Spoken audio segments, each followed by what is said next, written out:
নামা নামা দেখাই দিই, আমরা তো খালি খালি বয়ে থাকি, এই যে মাল টাইন নাই না কাম করতে হয় এটা দেখাই। গাড়ি নেন আস্তে আস্তে। আপনাদের যখন মালার গাড়ি আছে তখন গাড়ি এনে আইতো না, বালি ফেলেছে এনে তাই নাকি রাস্তা বানাইছে তো মাল গাড়ি আনবো, এই যে মাল ঠেলে ঠেলেও আনতো হয়, এটা দেখাই তো বুঝো নাই, খালি বলে আদেও থাকি। এই দেখো এই যে মাল ঠেলে ঠেলে টাইনা আনতো হয়, লেবার দা মাল আইন না দেয় না, এই যে দেখাও।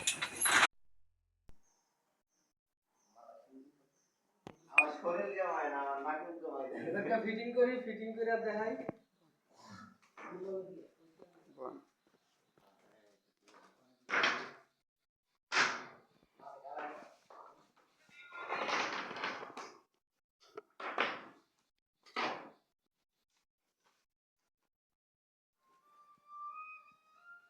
কি লিখব? হ্যাঁ পারান পারান, লাভ দেন, লাফান।